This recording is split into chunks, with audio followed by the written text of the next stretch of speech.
Hello guys, मैं आपका भाई दोस्त educator of economics love Kaushik स्वागत करता हूं आपका संपूर्ण बैच में। जल्दी से सारे बच्चे अपनी अटेंडेंस लगा देंगे। जय हिंद जय सिया लिखकर लाइव चैट कमेंट सेक्शन में जल्दी सुपर फास्ट तरीके सारे बच्चे आ जाएंगे। Very good afternoon everyone. उम्मीद करता हूं सारे बच्चे चकाचक एकदम बढ़िया लेवल की क्लास लेने के लिए तैयार हो गए होंगे। हां जी दोस्तों, आपके कहने पे मैंने नोट्स वाले सेक्शन में आपके लिए यूनिट 1 के शॉर्ट नोट्स अवेलेबल करा दिए थे। उम्मीद करता हूं कि आप बच्चों ने बढ़िया से उसको पढ़ लिया होगा, है ना। ओके रिपोर्ट है दोस्तों। तो चलो जी, आज की क्लास में अभी तुम्हारी क्लास लूंगा। तुम्हारी क्लास लेके फिर पूरी तैयारियां करनी है, क्योंकि 12th क्लास के बच्चों का रिजल्ट आया था ना। तो कॉमर्स वाला यूट्यूब चैनल पे आज शाम को 12th क्लास के बच्चों का रिजल्ट भी सेलिब्रेट किया जाएगा, ठीक है। लेकिन तुम सीए की तैयारी में बहुत डेडिकेशन के साथ अपनी तैयारी को चालू रखो। ओके रिपोर्ट है। चलो भैया चलो उस्ताद, देखो this is your lecture number 9 of chapter 2। Last class के अंदर हमने utility, MUTU, law of diminishing marginal utility, ये कुछ कॉन्सेप्ट किए थे। इससे रिलेटेड थोड़े थोड़े बच्चे लेट आते हैं ना, इसलिए मैं पहले कुछ पुरानी क्लास के क्वेश्चंस आपसे पूछ लेता हूं। जल्दी से आप बताएंगे। बताओ जी, ऐसा कौन सा इकोनॉमिस्ट था जो यूटिलिटी का कॉन्सेप्ट की बात करता था? ऐसा नहीं है, क्वेश्चन थोड़ा चेंज है। When economist speak of the utility, जब जब इकोनॉमिस्ट यूटिलिटी के बारे में बोलते हैं किसी भी सर्टेन गुड की हो, तो दे आर रेफरिंग टू, तो वो यूटिलिटी का क्या मतलब बोलते हैं? भाई यूटिलिटी के बहुत सारे मतलब होते हैं, ठीक है। यूटिलिटी का मतलब क्या डिमांड होता है, या फिर यूटिलिटी का मतलब यूजफुलनेस होता है? भाई दारू पीने के बाद बहुत सारे लोगों को यूटिलिटी मिलती है, लेकिन दारू का यूजफुलनेस तो नहीं है ना, वो तो लीवर ही खराब करती है ना, तो ये तो वैसी गलत है। ओके। या फिर यूटिलिटी का मतलब एक्सपेक्टेड सेटिस्फैक्शन होता है, यानी सिर्फ सेटिस्फैक्शन मान के चलो कि हाँ भाई ये बर्गर खा लूंगा तो इससे मुझे कितना मजा आने वाला है। या फिर ये एक ऐसा रेट है, ऐसा प्राइस है जिस पर हम गुड्स को एक्सचेंज करने के लिए रेडी हैं, सेल परचेज करने के लिए रेडी है। इनमें से कोई एक ऑप्शन सही है। उम्मीद करता हूं आप सारे के सारे बच्चे सही बताओगे। ए, सी और डी में से एक राइट है राज्य। अरे ठीक कर दे आंसर, गलत नहीं होना चाहिए किसी का। ऑफलाइन मैराथन हुई है भाई, बहुत मजा आया है जून वाले बच्चों के साथ। आप लोगों के साथ भी बहुत मजा आएगा, है ना। चलो जी उस्ताद, तान्या गुप्ता पोल चालू है। जिस बच्चे का पोल काम नहीं कर रहा टेंशन मत लो, मैं लाइव चैट में बिल्कुल एक्टिव हूं। दोस्तों यहां पर सेटिस्फैक्शन की बात की जाती है, जो भी किसी कॉमोडिटी को कंज्यूम करने के बाद आपको मिलती है। सी वाला will be the right answer. और आप देख पाओगे मैं पोल जल्दी खत्म कर रहा हूं, कोई बात नहीं, आपके नहीं आएगा क्योंकि पिछली क्लास का मैटर है। 88% बच्चों ने सही आंसर दिया है। जब टोटल यूटिलिटी मैक्सिमम होती है तो बताओ मार्जिनल यूटिलिटी कितनी होती है? 4 ऑप्शन है तुम्हारे पास, जल्दी जल्दी। टोटल यूटिलिटी मैक्सिमम होती है तो मार्जिनल यूटिलिटी कितनी होती है? देखो जी, टोटल यूटिलिटी का ग्राफ ऐसा बनता है, आपके कोर्स में नहीं है इसलिए मैंने नहीं सिखाया। मार्जिनल यूटिलिटी का ग्राफ ऐसा बनता है, आपके कोर्स में नहीं है, मैंने नहीं सिखाया, ठीक है जी। तो टीयू जहां मैक्सिमम होता है वहां पर एमयू 0 होती है, इतना तुम्हें पता है। तो ये वाला सही आंसर होगा, मार्जिनल यूटिलिटी इज 0। वैसे अगर तो कोई तुमसे पूछ ले स्लोप ऑफ टीयू बताओ, टोटल यूटिलिटी कर्व के स्लोप का नाम भी तो होता है, नाम क्या है? तो नाम है एमयू, ठीक है जी। ओके चलो जी, बात करते हैं। Option A is right. 80% बच्चों ने सही आंसर दिया। ओके आगे चलते हैं भैया। आज की क्लास में क्या कराऊंगा? आज की क्लास में कराऊंगा मजे ही मजे। ये कंज्यूमर सरप्लस है, इसको बोलते हैं मजे ही मजे। आज की कक्षा में पढ़ेंगे हम मजे ही मजे। सीए फाउंडेशन का पेपर एक बार में क्लियर हो जाए, मजे ही मजे। सीए इंटर के दोनों ग्रुप एक बार में क्लियर हो जाए, मजे ही मजे। बिग 4 में आर्टिकलशिप करने को मिल जाए, मजे ही मजे। सीए फाइनल के दोनों ग्रुप एक बार में क्लियर हो जाए, मजे ही मजे। इसके बाद अपनी मनपसंद जॉब मिल जाए, पैसा कमाए, मजे ही मजे। और फिर अपनी मनपसंद लड़की से शादी हो जाए या लड़की की लड़के से शादी हो जाए तो और मजे ही मजे, है ना। तो ऐसे मजे ही मजे आज की कक्षा में आपको आने वाले हैं, क्योंकि मैं आपको एक ऐसी सिचुएशन से रूबरू कराने जा रहा हूं जो जिंदगी में एक कंज्यूमर जरूर फेस करता है। क्या सिचुएशन फेस करता है मैं बताता हूं। देखो राजे, मेरे साथ कई बार हुआ है कि मैं घर से निकला जीन्स खरीदने और जीन्स के लिए मैं 1,000 रुपए देने के लिए रेडी था। मैं घर से सोचकर निकला कि मेरे को 1,000 रुपए में जीन्स मिल जाएगी, जीन्स की पैंट। लेकिन जब मैं मार्केट में गया तो मेरे को भैया ने 800 रुपए की दे दी, 800 की दे दी। तो आप मुझे बताओ कि मैं कितना पैसा पे करने के लिए तैयार था, मेरी विलिंगनेस कितनी थी? विलिंगनेस यानी मेरी कैपेबिलिटी, विलिंगनेस टू पे। बाबा मैं 1,000 रुपए पे करने के लिए तैयार था, लेकिन मेरे को कितने की दे दी मैडम ने, ओ सॉरी भैया ने, जो दुकान वाले हैं। एक्चुअली पेमेंट मैंने कितनी की है, एक्चुअल पेमेंट या एक्चुअली पेड, कुछ भी लिख दो, 800 रुपए। तो मेरे मन ही मन के अंदर 200 रुपए की शांति हुई, 200 रुपए का मेरे को मजा आया। इस 200 रुपए को बोलते हैं कंज्यूमर सरप्लस। तो कंज्यूमर सरप्लस डिफरेंस होता है विलिंगनेस टू पे और एक्चुअल पेड अमाउंट के बीच में। एक एक बच्चे के भेजे में यह कॉन्सेप्ट घुस गया होगा। ओके चलो जी, अब बंदा बोलेगा सर मैं जींस के लिए 1,000 रुपए देने को तैयार था, मेरे को दुकान वाला बोल रहा है जींस तेरे को 1200 की मिलेगी।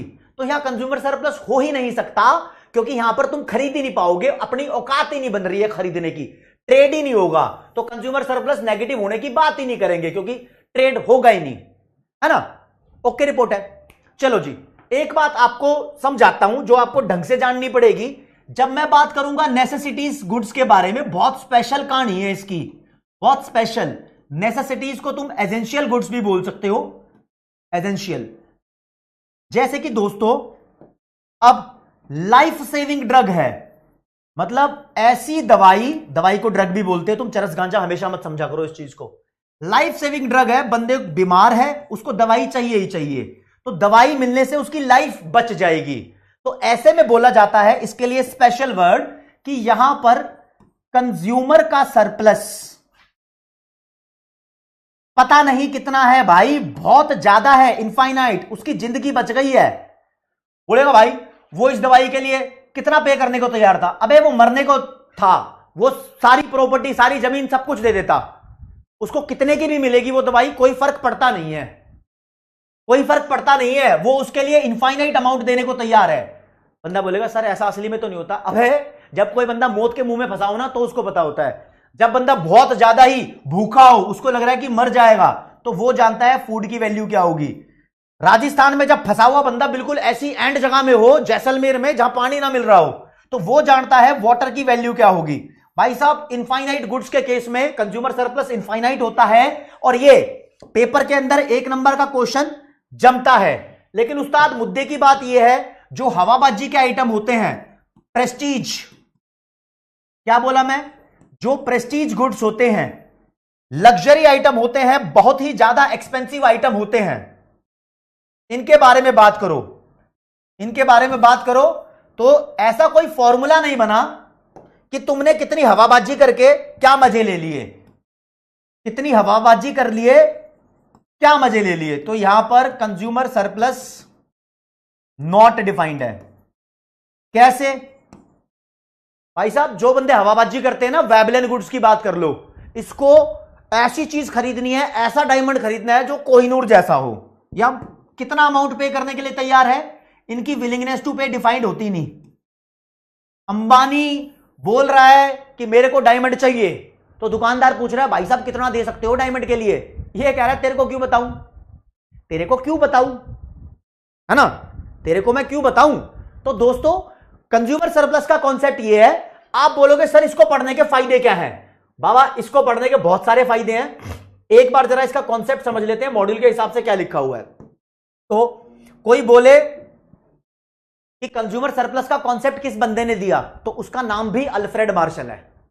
अल्फ्रेड मार्शल ने कंज्यूमर सरप्लस का कॉन्सेप्ट दिया है, और मार्शल भाई साहब डिफाइन करते हैं कि the concept of consumer surplus as, क्या है कॉन्सेप्ट, ये बोलते हैं excess of price which a consumer would be willing to pay, जो कंज्यूमर पे करना चाहता होगा उस प्राइस की एक्सेस, एक्सेस मतलब ज्यादा, किस चीज के ऊपर ज्यादा, देखते हैं, rather than go without a thing over that which actually does pay. कहता है जो भी वो एक्चुअली उसके लिए पेमेंट करता है। तो इतनी मुश्किल लैंग्वेज के पीछे क्यों पड़े हो, आसान लैंग्वेज के पीछे पड़ो ना रहो किसी के चक्कर में, कोई नहीं है टक्कर में। तो देखो what a consumer is ready to pay, ready का मतलब हो गया विलिंग, कितना पे करना चाहता है वो। मान लो जी मैं हूं 1000 रुपए पे करना चाहता हूं जींस के लिए, व्हाट ही एक्चुअली पे, मान लो जी मैं 800 रुपए पे करता हूं जींस के लिए, तो 200 रुपए का सरप्लस सीधा सीधा सूखा सूखा हो गया। अब तुम बोलोगे भाई साहब ये कंज्यूमर सरप्लस का अमाउंट जो आता है, इस कंज्यूमर सरप्लस के अमाउंट से इकोनॉमिक्स में क्या फर्क पड़ता है, यह समझाऊंगा, ठीक है ना। और सुनो, अभी समझाऊंगा कि कंज्यूमर सरप्लस हम कैलकुलेट क्यों करते हैं, लेकिन आपको यह जानना जरूरी है, यह जानना जरूरी है कि यार ये डायग्राम से कैसे कैलकुलेट होता है। तो आपको बता देता हूं, देखो दोस्तों, अगर मैं बोलूं कि आपका एक डिमांड कर्व बना रहा हूं, डिमांड कर्व ये वाई एक्सिस को टच करते हुए बना दिया मैंने जानबूझ के, ये डिमांड कर्व है, और डिमांड कर्व को मार्जिनल यूटिलिटी कर्व भी बोल देते हैं, इसके बारे में बाद में बताऊंगा, बस आप इतना सुनते रहो, ये डिमांड कर्व है। और आपने कोई प्रोडक्ट परचेज करने के लिए पैसा दिया है, जो आपकी एक्चुअल पेमेंट है, यहां पर कोई ना कोई प्राइस लिखा है जो भी आपने दिया है, ये प्राइस है। तो ये बोला जाता है, अगर आप इस गुलाबी रंग के एरिया को कैलकुलेट करोगे, ये गुलाबी रंग का एरिया मैथ्स में कैलकुलेट करते हैं ना, मेंसुरेशन में, इस एरिया को अगर तुमने कैलकुलेट कर लिया, ट्राइंगल से कैलकुलेट करते हैं, तो इस ट्राइंगल के एरिया की कोई ना कोई वैल्यू आएगी ही आएगी, उस वैल्यू को बोलते हैं कंज्यूमर सरप्लस। यानी जो ये 200 रुपए तुमने ऐसे ही हाथों में कैलकुलेट कर दिए विदाउट कैलकुलेटर, अगर तुम्हें मुश्किल में फंसाया जाए और कोई डायग्राम तुम्हारे सामने दे दिया जाए, तो तुम बोलोगे डिमांड कर्व से नीचे, ये सफेद रंग का डिमांड कर्व है ना, इससे नीचे और प्राइस लाइन से ऊपर ये वाला गुलाबी एरिया आ गया, ये गुलाबी एरिया आ गया है ना, कंबाइन एरिया। भाई ये वाला डिमांड कर्व मत लेना, ये वाला प्राइस लाइन मत लेना, प्राइस और डिमांड के बीच में जो कॉमन एरिया है, ये वाला एरिया, इसको बोलते हैं कंज्यूमर सरप्लस, कंज्यूमर सरप्लस। यानी मैं मैथ्स की मेंसुरेशन के हिसाब से कंज्यूमर सरप्लस की एक डेफिनेशन और बोल सकता हूं कि it is area below demand curve and above price line. बस इतनी सी बात कर रहा हूं, बस ये ज्योमेट्रिकली बात कर ली। आप मुझे एक बारी बता दो कमेंट सेक्शन में लिख के, कॉन्सेप्ट क्लियर है तो यस लिख दो भाई, कॉन्सेप्ट क्लियर है तो यस लिख दो भाई, ठीक है। चंद्रशेखर सिर्फ इतना जानना है कि डिमांड कर्व के नीचे और प्राइस कर्व के ऊपर का जो एरिया होता है, वो एरिया कंज्यूमर सरप्लस कहलाता है। इसकी कोई जांच पड़ताल नहीं करनी है, क्योंकि हम मैथ्स नहीं पढ़ रहे हैं, इधर इकोनॉमिक्स है। वेरी गुड प्रखर, आशुतोष, आन्या, आर्यन, फैजान, सन्नी, सौरभ, ऋषभ, दिल्ली सरकार भी है, नीलेश, वेरी गुड भाई, वेरी गुड, ओके रिपोर्ट है।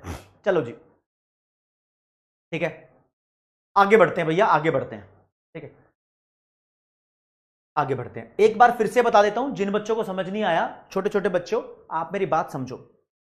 आप किसी भी प्रोडक्ट के लिए कुछ ना कुछ पैसा पे करने के लिए तैयार होते हो। फॉर एग्जाम्पल कि आप गए मार्केट में सामान खरीदने के लिए, आपने बोला जी ये सामान 500 रुपए का मुझे मिल जाएगा तो ठीक है, ले लूंगा।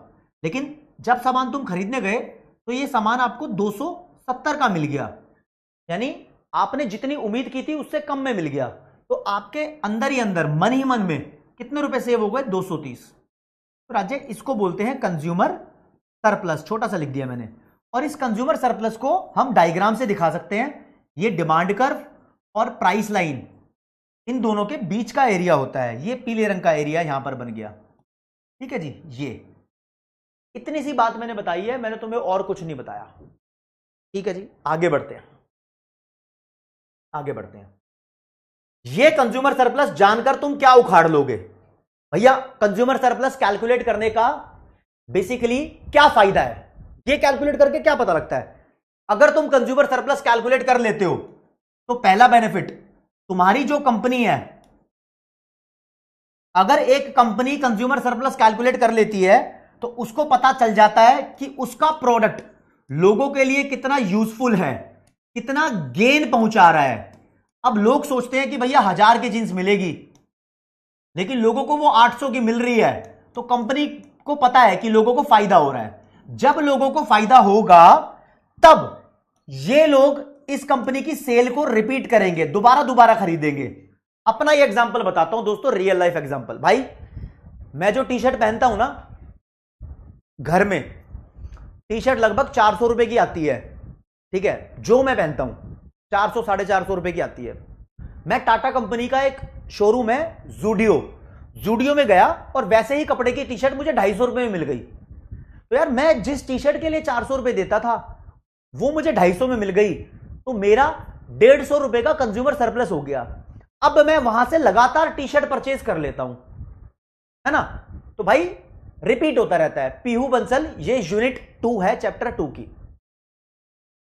ठीक है। प्रकाश ये अमाउंट को ग्राफ पे प्लॉट करके कैलकुलेशन तुम्हारे कोर्स में नहीं है, समझे। अब यार बंदा बोल रहा है रशियन साइकिल का एग्जांपल दे दो। अब तुम सोच के गए हो कि 6,500 की रशियन साइकिल मिलेगी, तुम्हें मिल गई 5,000 की, 1,500 का कंज्यूमर सरप्लस हो गया ना, है कि नहीं। चलो जी, और बड़ी बात ले लो, और मुद्दे की बात ले लो। अगर एक कंपनी कंज्यूमर सरप्लस को कैलकुलेट कर लेती है, अगर एक कंपनी कंज्यूमर सरप्लस को कैलकुलेट कर लेती है, तो उसके बाद क्या, उसको देखना है जो ये सामान बेचती है उसकी इलास्टिसिटी कितनी है। क्या? Elasticity of demand. ये चेक करती है उसकी इलास्टिसिटी ऑफ डिमांड कितनी है। अगर डिमांड इन इलास्टिक है तो इसका एक्शन बदल जाता है, अगर डिमांड इलास्टिक है तो इसका एक्शन बदल जाता है। पहले तो दोबारा रिपीट कर देता हूं, ये होते क्या है। जब डिमांड इलास्टिक है ना, मतलब मोर देन वन है, तो इसका मतलब ये होता है डिमांड बहुत ज्यादा फ्लेक्सिबल है। इलास्टिक का मतलब हो गया फ्लेक्सिबल, फ्लक्चुएटिंग, डिमांड बहुत जल्दी जल्दी बदल जाएगी, समझे। और डिमांड जब इनइलास्टिक है तो इसका मतलब यह है कि डिमांड जल्दी जल्दी नहीं बदलती, लोग सख्त रहते हैं, लोग डिमांड को चेंज नहीं करते, समझ रहे हो। ऐसा बेसिकली बीड़ी सिगरेट दारू के चक्कर में होता है, नशेड़ी लोग होते हैं, डिमांड को चेंज नहीं करते। लेकिन बहुत जरूरी चीजें भी होती हैं, ठीक है, जिसकी डिमांड को चेंज नहीं किया जाता।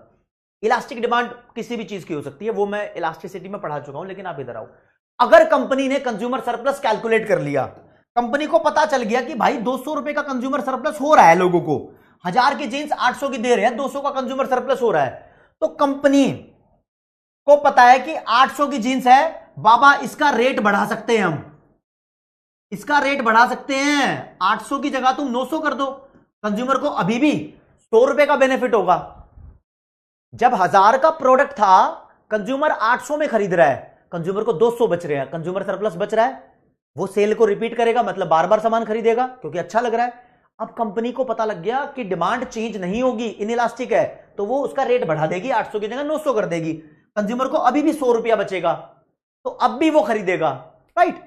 लेकिन अगर डिमांड इलास्टिक है तो वो प्राइस नहीं बढ़ाएगा, प्राइस नहीं बढ़ाएगा, क्रॉस कर दिया ना, प्राइस नहीं बढ़ाएगा। क्यों? क्योंकि उसको पता है कि अगर मैंने रेट बढ़ा दिया तो यहां डिमांड बहुत फ्लक्चुएटिंग है, चेंज हो सकती है, गड़बड़ी हो जाएगी, है ना, तो यहां वो डरेगा, राइट। दोस्तों एक और बात बताता हूं, अगर तुमने कंज्यूमर सरप्लस कैलकुलेट करना सीख लिया तो तुम्हारे धंधे में इन्वेस्टर्स आ जाएंगे। इन्वेस्टर्स यानी, अरे ये क्या है, शार्क टैंक वाले क्या करते हैं मैं बताता हूं। वो जो बंदे आते हैं ना नया नया स्टार्टअप करके, शार्क टैंक वाले पे आते हैं, उसको पिच करते हैं, कहते हैं हमारा धंधा ये है, नई चीज स्टार्ट करिए, आप प्लीज इसके अंदर अपनी इन्वेस्टमेंट करो।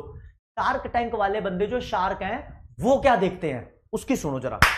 भाई शार्क टैंक वाले देखते हैं कि जो तुम सामान बचा रहे हो, बेच रहे हो, जो तुम सामान सेल कर रहे हो, उस सामान में कंज्यूमर सरप्लस है या नहीं है, ये CS, कंज्यूमर सरप्लस है या नहीं है, यानी कंज्यूमर को कुछ गेन हो रहा है या नहीं हो रहा। अगर गेन होता है तो वो पैसा इन्वेस्ट कर देते हैं, हाँ मतलब तुम्हारी कंपनी को प्रॉफिट भी होना चाहिए, वो ये भी देखते हैं। अगर तुम कस्टमर को फायदा पहुंचा रहे हो तो कंपनी इन्वेस्ट कर देती है तुम्हारे धंधे में, इन्वेस्टर भी आ जाते हैं। तो कंज्यूमर सरप्लस के बहुत सारे फायदे हैं, बहुत सारी एप्लीकेशन है। निर्मला सीतारमण के बारे में बताऊं, हमारे देश की फाइनेंस मिनिस्टर के बारे में बताता हूं। तुम सरकार के पास चले जाओ, फाइनेंस मिनिस्टर, अबे सरकार है भाई, सरकार कितनी चालाक है।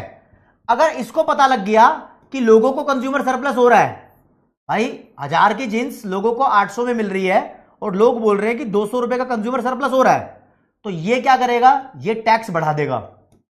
यानी इसको लग रहा है कि हाँ भाई 800 की जींस 900 की हो जाएगी तो क्या फर्क पड़ेगा। तो जब कंज्यूमर को सरप्लस होता है तो टैक्स बढ़ा सकते हैं कि लोग भी बुरा नहीं मानेंगे, थोड़ा सा ही तो प्राइस बढ़ा है तो 10 20 50 रुपए का ये टैक्स बढ़ा ही देते हैं। बहुत चालाक लोमड़ी होते हैं यार, ठीक है ना। अब तो ये पता लगा क्या स्कीम में खेलते हैं। तो राज्य कंज्यूमर सरप्लस के कुछ एप्लीकेशंस हैं, एप्लीकेशंस मतलब यूजेस हैं। कंज्यूमर सरप्लस कैलकुलेट करके तुम क्या उखाड़ सकते हो, तो तुम ये उखाड़ सकते हो भाई साहब। कंज्यूमर सरप्लस एक मेजर ऑफ वेलफेयर होता है, इससे पता लगता है कि लोगों का वेलफेयर, लोगों के अंदर कितनी खुशी है। भाई 1000 की जींस मेरे को 800 की मिल रही है, 6500 की रशियन साइकिल 5000 की मिल गई, कितने मजे ही मजे, बहुत मजे ही मजे। तो मजे मजे का मेजर है, उसको कैलकुलेट करके बताता है। और हर एक बिजनेस फर्म के लिए इसको कैलकुलेट करना वेरी इंपॉर्टेंट होता है, क्योंकि ये देखते हैं कि भैया कंज्यूमर को कितने अमाउंट का बेनिफिट हो रहा है। तो कंज्यूमर सरप्लस बेसिकली ये रिफ्लेक्ट करता है, रिफ्लेक्ट का मतलब ये शो करता है कि अमाउंट ऑफ कंज्यूमर सरप्लस कितना एंजॉय किया जा रहा है डिफरेंट सेगमेंट ऑफ कंज्यूमर्स के द्वारा। अलग अलग कस्टमर्स कितना कितना एंजॉय कर रहे हैं, है ना। अब ऐसा भी तो हो सकता है यार, मैं एक जींस के लिए 1000 रुपए देने को तैयार था, वो मुझे 800 की मिल गई, मेरे को 200 का सरप्लस हो गया।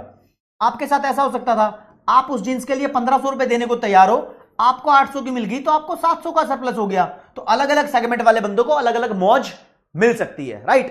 तो अगर इनको पता लगता है कि भैया लार्ज सरप्लस ये कंज्यूमर को परसीव करा रहे हैं, प्रोवाइड कर रहे हैं, तो ज्यादा चांस है कि कंज्यूमर रिपीट करेंगे उनकी परचेज, यानी कंज्यूमर बार बार वो सामान खरीदेंगे। 6500 की रशियन साइकिल 5000 में मिलेगी तो बंदा कमाने वाला है तो डेली ले सकता है ना, समझे।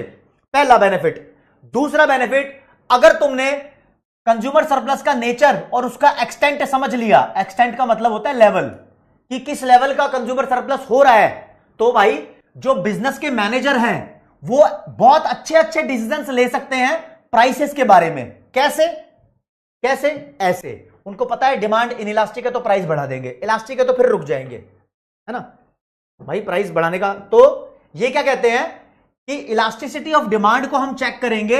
अगर पता लगता है कि मार्केट में किसी कॉमोडिटी की डिमांड इनइलास्टिक है तो वो उसका प्राइस बढ़ा देंगे, यानी ये कर देंगे प्राइस का भेदभाव। और दोस्तों जो प्राइस का भेदभाव होता है, this is called price discrimination, ठीक है। प्राइस डिस्क्रिमिनेशन, ये मार्केट में आइडेंटिफाई करेंगे कि जहां पर ज्यादा बंदे पेमेंट कर सकते हैं और डिमांड वहां इनइलास्टिक है तो ये रेट बढ़ा देंगे, प्रॉफिट कमाएंगे। हाँ कर देंगे, ऐसा कर देंगे ना, ओके।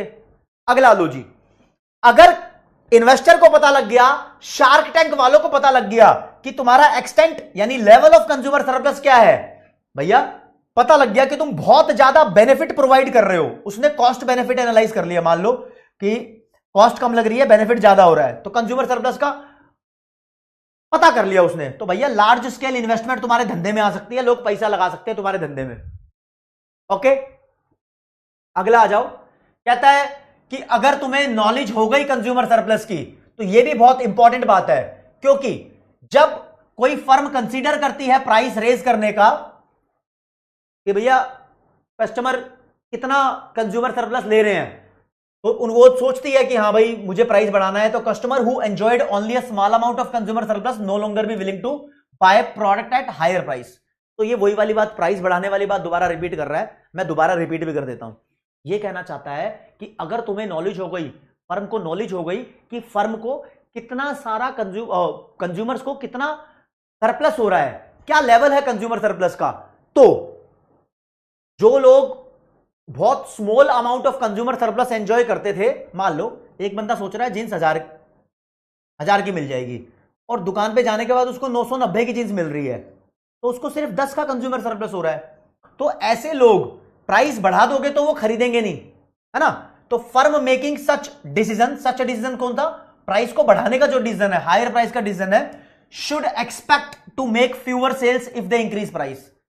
उसमें से रिपीट कर रखा है, ये साफ साफ कहना चाह रहा है अगर कंज्यूमर को बहुत छोटा सा सरप्लस हो रहा है और तुमने प्राइस बढ़ा दिया तो तुम्हारी सेल गिर जाएगी, ऑब्वियसली गिर जाएगी, तुच्छी बात है कि नहीं। अगले पे आओ। अब फाइनेंस मिनिस्टर को भी गाइड करता है कंज्यूमर सरप्लस, किसमें, टैक्स लगाने के चक्कर में, है ना, ये भी डिसाइड करते हैं कि क्या टैक्स होना चाहिए। अगर इनको पता चल जाता है कि बंदों को बढ़िया हाई कंज्यूमर सरप्लस हो रहा है, क्या इनको पता चल गया कि कंज्यूमर्स मौज मार रहे हैं, मजे ही मजे कर रहे हैं, ज्यादा कंज्यूमर सरप्लस हो रहा है, तो राज्य ये क्या करेंगे, इंक्रीज कर देंगे इसको, रेट ऑफ टैक्सेस को कर देंगे भाई, कर देते हैं, है ना। जब इनको पता लगेगा कि थोड़ा सा कंज्यूमर सरप्लस हो रहा है तो सरकार टैक्स रेट इंक्रीज नहीं करती। बहुत आसान काम है। These are the uses of consumer surplus. अब तुम्हें एक खेल खिलाता हूं, जरा ध्यान से खेलना, डायग्राम वाला।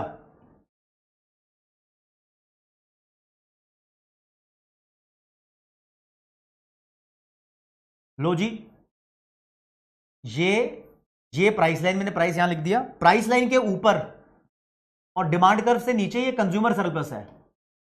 लेकिन अगर किसी बंदे ने आपको बोला कि प्राइस तुम राज्य ये पे कर रहे थे P1, अगर प्राइस कम हो गया तो कंज्यूमर सरप्लस पे क्या फर्क पड़ेगा, तो हम यहां बोलेंगे अगर प्राइस कम हो गया, P1 से मान लो P2 पे चला गया, तो देखो ये प्राइस पे कर रहे हैं, तो अब कंज्यूमर सरप्लस बदल जाएगा।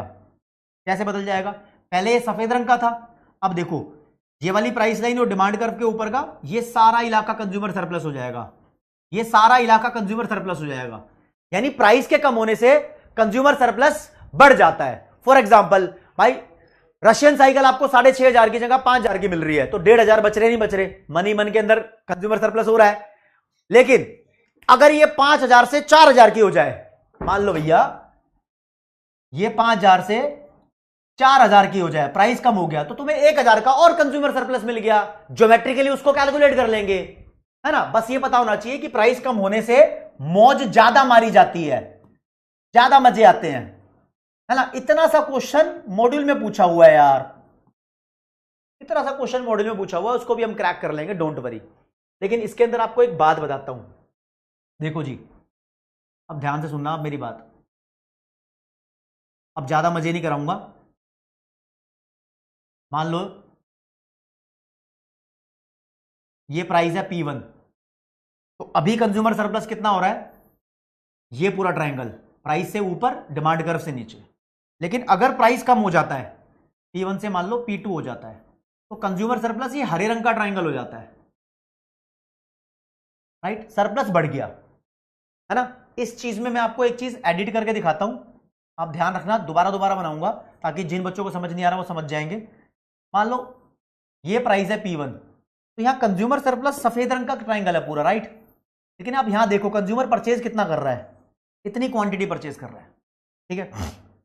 तो दोस्त अगर प्राइस कम हो गया P2, तो कंज्यूमर सरप्लस देखो कितना होगा, कंज्यूमर सरप्लस गुलाबी रंग का ट्रायंगल हो जाएगा, राइट, ये वाला ट्रायंगल हो जाएगा, है ना। यहां तक का क्लियर नहीं बनाया मैंने, लेकिन आप देखो वो ज्यादा, ये डिमांड कर्व है ना हरे रंग का, इस पे कट कर रहा है ना, तो इस प्राइस पे वो ज्यादा क्वांटिटी परचेज करना स्टार्ट कर देगा।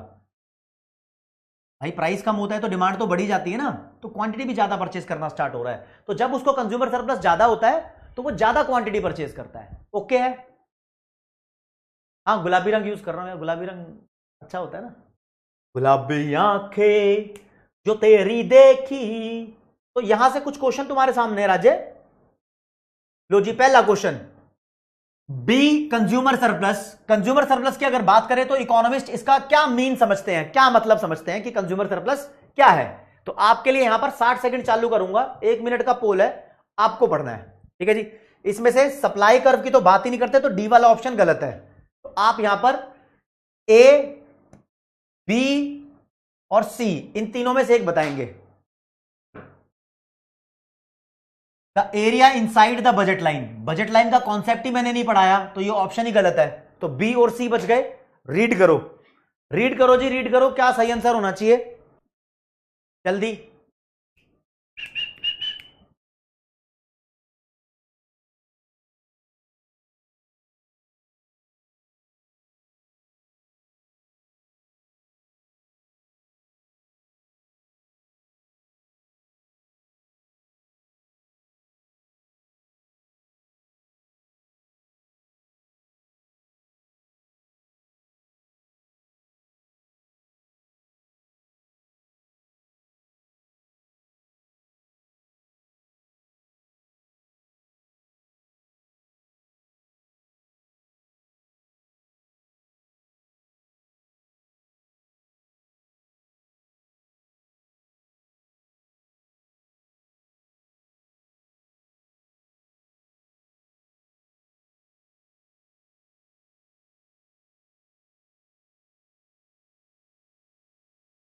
ये लिखा है, लैंग्वेज चेंज करके लिखा है, difference between the maximum amount that a person is willing to pay. Maximum तुम 1,000 रुपया देना चाहते हो, लेकिन मार्केट का जो एक्चुअल रेट है वो 800 है, तो 200 का बेनिफिट हो गया ना। तो सी वाला will be the right answer, है ना। और ये एवरेज रेवेन्यू, मार्जिनल रेवेन्यू जैसे कॉन्सेप्ट अभी तक पढ़ाया ही नहीं है मैंने, तो ये आंसर तो होना ही नहीं था, इसलिए सी वाला राइट आंसर है।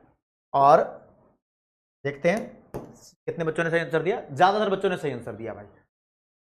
Divyansh, Rushil, Sarish, Chandra, Anya, Kishan, Harsh, Ayushi, Himanshu, Vicky Kumar, these are the toppers. Okay, चलो जी एक क्वेश्चन और, ये मुश्किल है यार, ठीक है।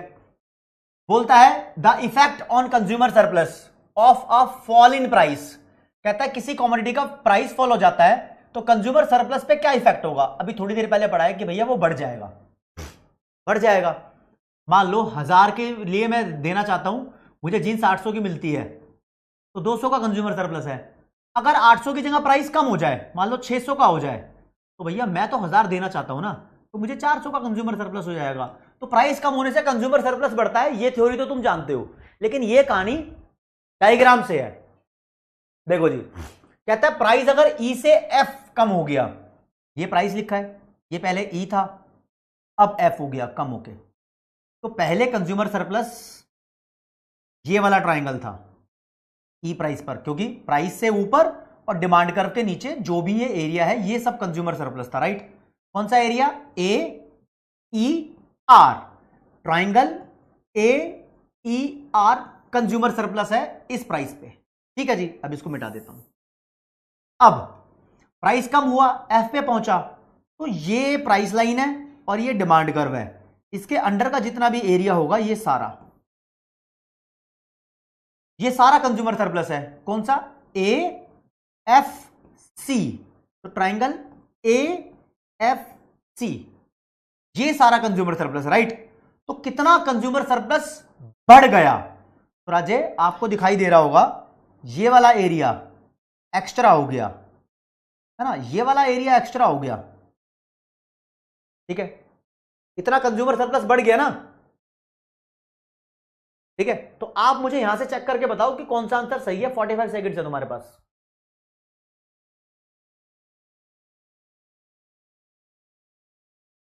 जल्दी बताएंगे बच्चे कि कौन सा आंसर सही है।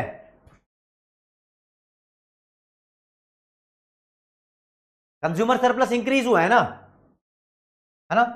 देखो ई एफ सी आर तो यहां भी लिखा है, ई एफ सी आर, लेकिन राजा यहां डिक्रीज लिख दिया इसने, जबकि कंज्यूमर सरप्लस क्या हुआ है, इंक्रीज हुआ है। और देखो हर जगह डिक्रीज डिक्रीज लिखा है। अबे जब प्राइस कम हो जाएगा तो कंज्यूमर सरप्लस तो इंक्रीज ही होगा, इंक्रीज ही होगा ना।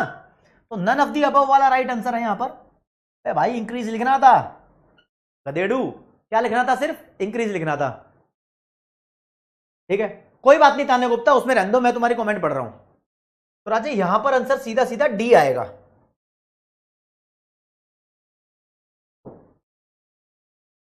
हाँ, यहां पर बच्चे घबरा रहे थे क्योंकि उन्होंने EFCR देखा तो सी को ठीक कर दिया, लेकिन उसको बाद में पता लगा होगा यार यहां तो डिक्रीज लिखा है, राइट।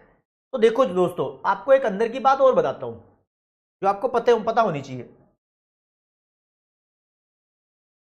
ये जो भी कंज्यूमर सरप्लस, इतना कंज्यूमर सरप्लस बढ़ गया ना, इतना ज्यादा हो गया, है ना। आपको एक बात बताता हूं, यहां पर दो टुकड़े करो, एक ये वाला गुलाबी वाला, ठीक है, और एक ये हरे वाला। देखो मैं बताता हूं आपको, इस वाले प्राइस पर कंज्यूमर इतनी क्वांटिटी खरीदता था, प्राइस कम कम हो गया, कंज्यूमर ज्यादा क्वांटिटी खरीदने लगा। या फिर ये बोलो कि ये कुछ न्यू क्वांटिटीज खरीदी जा रही है, न्यू नए नए बंदे आए होंगे, उनके द्वारा सामान भी खरीदा जा रहा होगा, वो भी हो सकता है। दिमाग मत लगाओ, सिर्फ ये सुनो, इतना डेप्थ में मॉड्यूल में दिया नहीं है, लेकिन मैं बता रहा हूं। ये जो गुलाबी वाला एरिया है ना, ये इंक्रीज इन कंज्यूमर सरप्लस है फॉर ओल्ड बायर्स। ओल्ड मतलब एग्जिस्टिंग बायर्स, पुराने बंदों का कंज्यूमर सरप्लस इतना बढ़ गया, राइट। और जो ये हरे वाला है, ये इंक्रीज इन कंज्यूमर सरप्लस या फिर न्यू कंज्यूमर सरप्लस है फॉर न्यू बायर्स, क्योंकि जब प्राइस कम होगा तो कुछ न्यू बायर्स भी आएंगे। बस इतना सा मैंने ऐसे ही बताया आपको, ठीक है, थोड़ा फालतू बता दिया। अच्छा विकी कुमार पहली बार लीडर बोर्ड में आए हो। हाँ देवेंद्र पूछ रहा है सर आपको ये अंदर की बातें पता कहाँ से चलती है। मतलब मैं अंदर की बात उसको बोल देता हूँ जो मॉड्यूल में ज्यादा नहीं लिखी होती तो मैं बता देता हूँ, तो फिर मैं उसको बोलता हूँ ये अंदर की बातें लिखी नहीं है। चलो जी खतरे में डालने वाला क्वेश्चन, खतरे में डालने वाला कहता है प्राइस राइज हुआ है एफ से ई। भाई पहले प्राइस एफ था, ई हो गया, तो इंक्रीज इन रेवेन्यू, रेवेन्यू कितना इंक्रीज हुआ है। अब मैं आपको पहले रेवेन्यू समझाता हूं दोस्तों। रेवेन्यू का मतलब होता है सेल्स, सेल्स कितना तुमने माल बेच लिया। मान लो कि एक जींस का प्राइस 800 रुपए है और तुमने 4 क्वांटिटी जींस बेच दी, तो एक कंपनी की कितने रुपए की सेल हो गई, वो प्राइस इंटू क्वांटिटी करेगी कंपनी। 800 की जींस थी, 4 क्वांटिटी बेच दी, तो 3200 मेरी सेल्स हो गई। इस सेल्स को ही बोलते हैं रेवेन्यू। तो रेवेन्यू का तुम्हें मतलब पता चला, ये प्राइस इंटू क्वांटिटी होता है, राइट। अगर मैं एक यहां पर डिमांड कर्व बनाऊं और यहां पर प्राइस लाइन है मेरे पास, तो कोई मुझसे पूछ ले कि यहां पर रेवेन्यू कितना होगा, तो मैं बोलूंगा प्राइस तो इतना है, क्वांटिटी बताओ। इसके सामने देखो यहां से आएगी क्वांटिटी आएगी, तो मैं इस प्राइस को इस क्वांटिटी से मल्टीप्लाई कर दूंगा, तो मेरे पास जो एरिया आएगा, जो भी वैल्यू आएगी उसे बोलूंगा रेवेन्यू।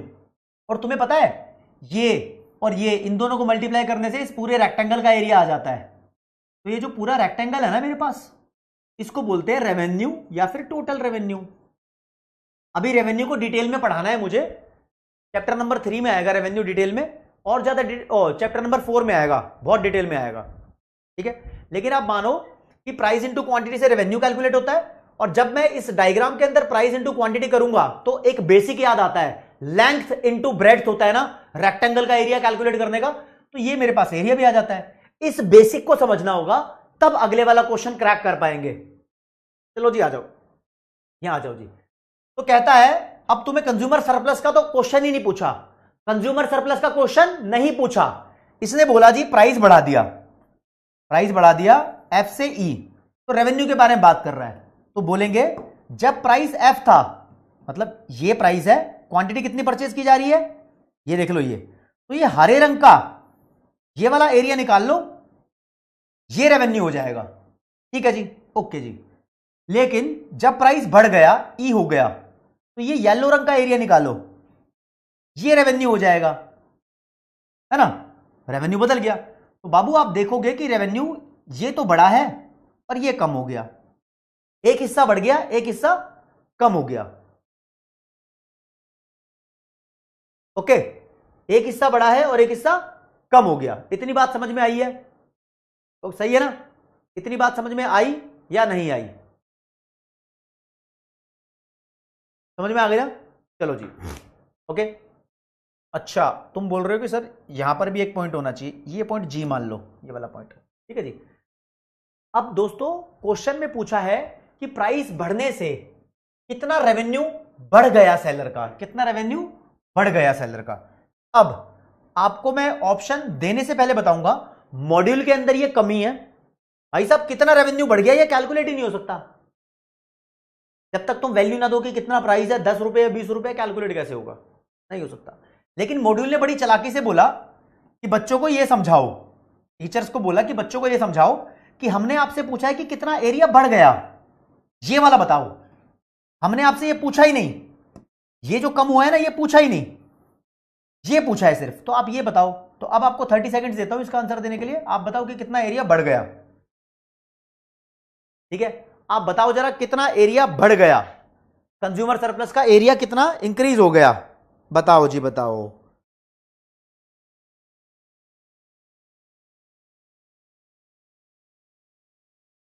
जल्दी बताएंगे बच्चे भाई।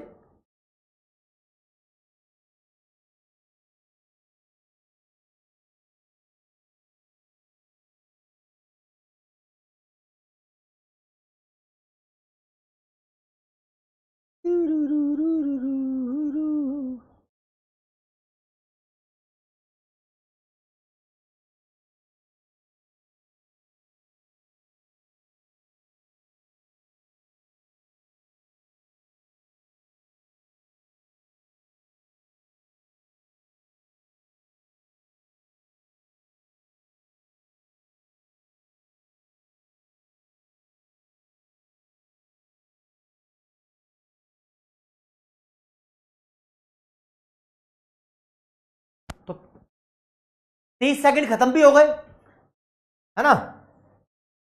तो ये area E F G R है, ये लिखा ई एफ जी आर, ये सही हो गया। मेरे ख्याल में क्वेश्चन नंबर 118 है ये मॉड्यूल का, स्टडी मटेरियल का क्वेश्चन नंबर 118 है, आप इसको चेक भी कर सकते हो। ठीक है जी, ए वाला आंसर होगा। तो अच्छे अच्छे दिमाग लगाने वाले बच्चे इस हिसाब से चलेंगे जिस हिसाब से गाइड किया गया है, क्योंकि नंबर भी इसी हिसाब से मिलेंगे। ओके, ज्यादातर बच्चों ने सही आंसर दिया है।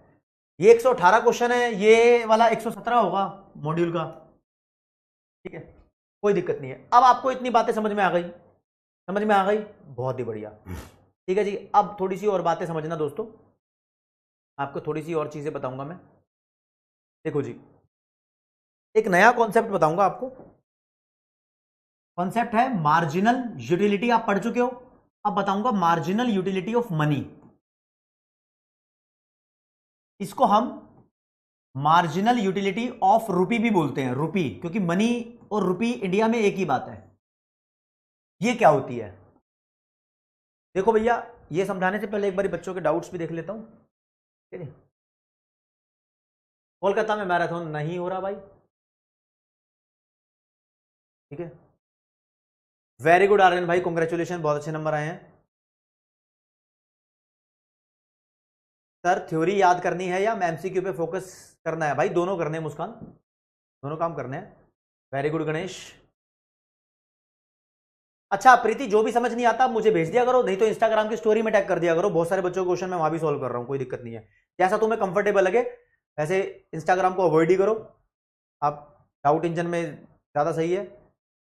हाँ सुमित मिश्रा, यही तो बताऊंगा अभी। हाँ रुशील मित्तल, उसको भी कर दूंगा, टेंशन मत लो आप।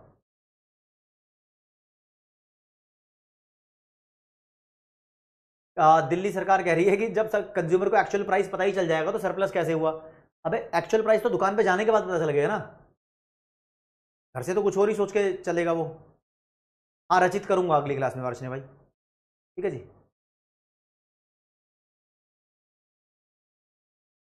हाँ शीबा मलिक, इस पे कमेंट करूंगा, पूरा नहीं होता वो, सही बोल रही हो आप। एग्जाम फॉर्म तंजीला अभी नहीं आया, जब आएगा बता देंगे आपको। एराम आबाद इसलिए अपडेट करा के ई बुक में उसको ठीक कर दिया है, चैप्टर 1 चैप्टर 2 की ई बुक आप देख सकते हो। इनफाइनाइट का मतलब अनकैलकुलेटेबल है वासु, कैलकुलेट ही नहीं हो सकता नेसेसरी के गुड्स के केस में भाई, बहुत ज्यादा ही मजे आ जाते हैं, जिंदगी बच जाती है इससे बढ़िया। Thank you Ashutosh. ठीक है जी, आगे चलते हैं। देखो भाई, मैं बात करूंगा आपसे दो बंदों की, एक का नाम है अंबानी और दूसरा बंदा है बंबानी।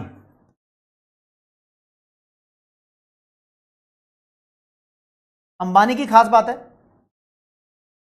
इसके पास मोटा पैसा है, बहुत पैसा है, ये पैसा खर्च करने में परेशान नहीं होता, ये पैसा खर्च करने में परेशान नहीं होता। अंबानी के पास पैसा नहीं है, ये बिच्चू आदमी है, इसको पैसा खर्च करने में प्रॉब्लम होती है। ये 1 लाख रुपया भी खर्च कर देगा ना, इसको कोई दिक्कत नहीं है, पैसा खर्च करने में मजे आते हैं। भाई साहब ये 10-10 रुपए सोच सोच कर खर्चता है, तो यानी इन दोनों के लिए पैसा कुछ ना कुछ तो वैल्यू रखता होगा भाई। पैसे की अपने आप में एक मॉनेटरी वैल्यू होती है, 10 रुपए 20 रुपए 500 जितने भी होते हैं ना, तो पैसे की अपने आप में एक वैल्यू होती है। तो इसको पैसा खर्च करने में कोई प्रॉब्लम नहीं है, मजा आता है, इसको पैसा खर्च करने में प्रॉब्लम है। तो बताओ मुझे, पैसों की ज्यादा वैल्यू कौन समझता होगा, अंबानी या बंबानी? मतलब पैसों का असली मतलब तो अंबानी समझता होगा, लेकिन जो पैसा खर्च करने से सेटिस्फैक्शन की बात करोगे तो यार इसको बहुत सोच समझ के पैसा खर्च करना पड़ता है नहीं है या नहीं है ऐसा? तो दोस्तों मैं आपको कहता हूं, अपने जिंदगी के दिन भी ऐसे ही होते हैं। जब हमारे पास ज्यादा पैसे होते हैं तो हम पैसों की वैल्यू कम समझने लगते हैं, कुछ नहीं है यार खर्च दे। जब पैसे कम होते हैं तो हम पैसों की बहुत वैल्यू ज्यादा समझते हैं, यार 10-10 रुपए सोच सोच कर खर्च करने पड़ेंगे, राइट? ऐसा ही होता है ना। तो जो भी हम पैसों की वैल्यू समझते हैं, जो भी हम पैसों की वैल्यू समझते हैं उसे बोलते हैं मार्जिनल यूटिलिटी ऑफ मनी। अब यह बदलती रहती है, असली जिंदगी के अंदर मार्जिनल यूटिलिटी ऑफ मनी बदलती रहती है। आज मेरे पास पैसा बहुत कम है तो मैं पैसों की वैल्यू बहुत ज्यादा समझूंगा, कल को मेरे पास पैसा बहुत ज्यादा होगा तो मेरे को पैसा खर्च करने में कोई प्रॉब्लम नहीं है, राइट। मैं पैसों की वैल्यू बहुत कम समझूंगा, राइट, है ना।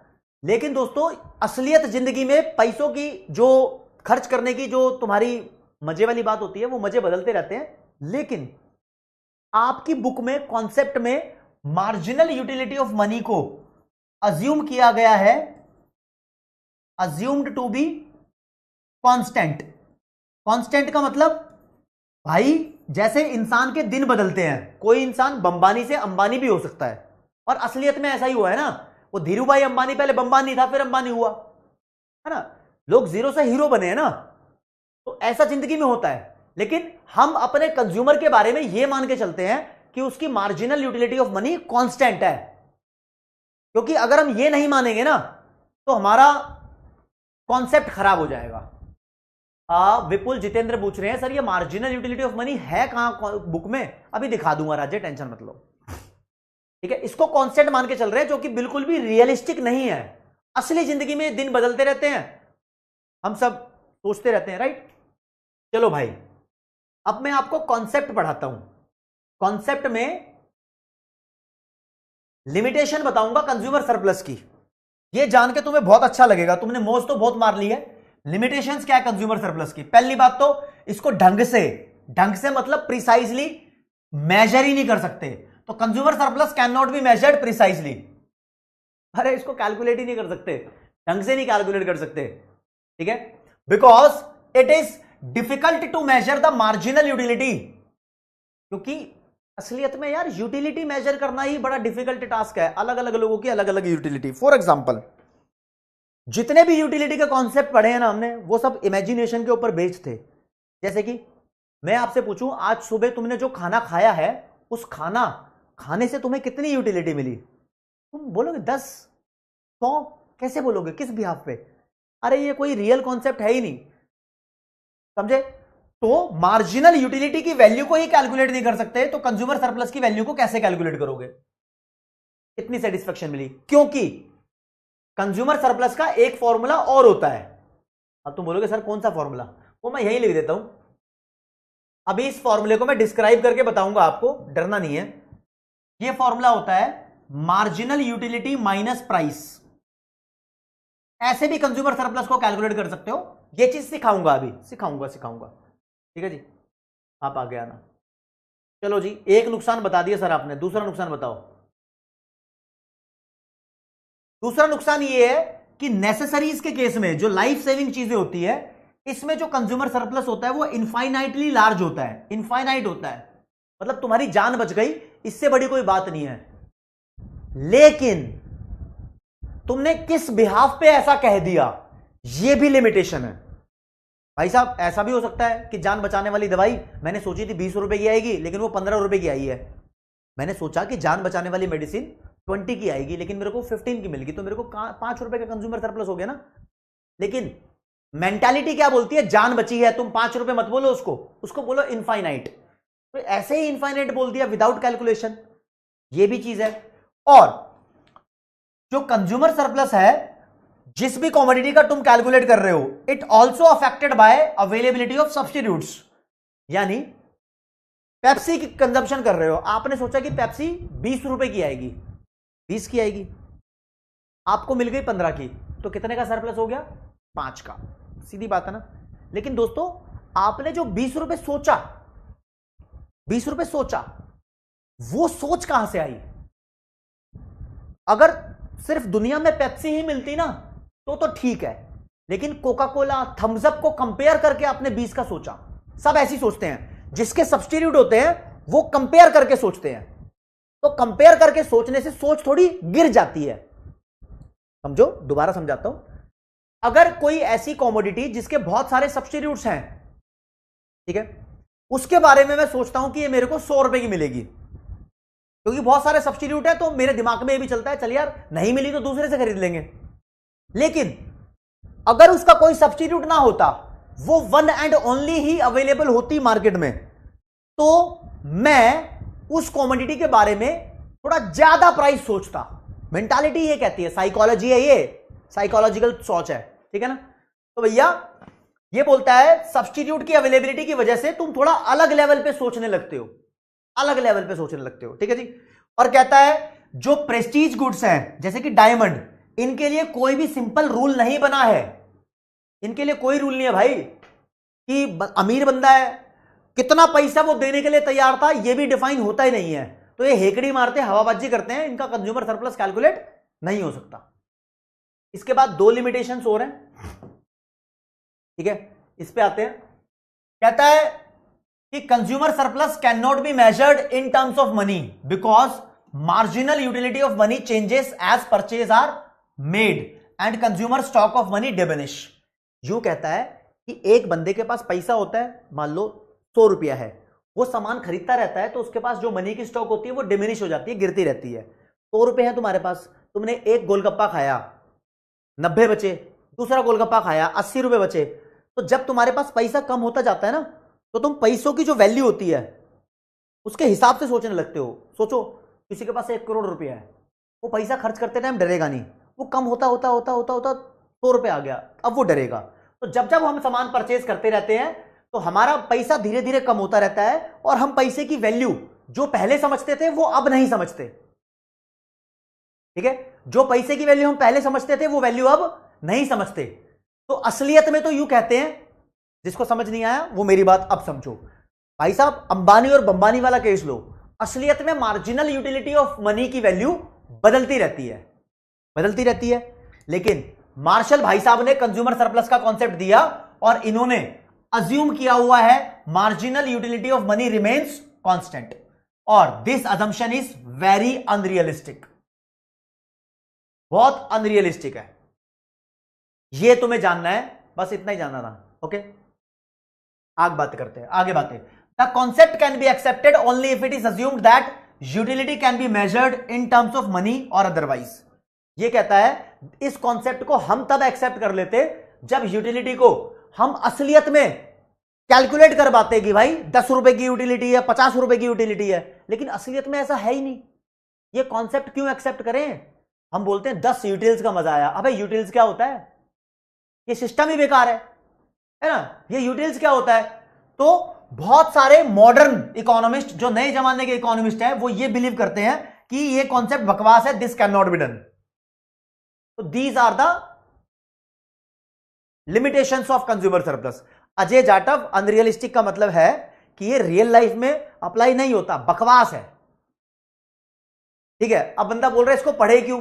यार ये पढ़ना इसलिए एक साइकोलॉजी डेवलप करनी है, साइकोलॉजी डेवलप करनी है, ठीक है, उस वजह से पढ़ना है, ठीक है। अब मेरी बात समझो, जब मॉड्यूल के अंदर कंज्यूमर सरप्लस का कॉन्सेप्ट सिखाया है ना, तब एक वर्ड यूज किया है कंज्यूमर इक्विलिब्रियम।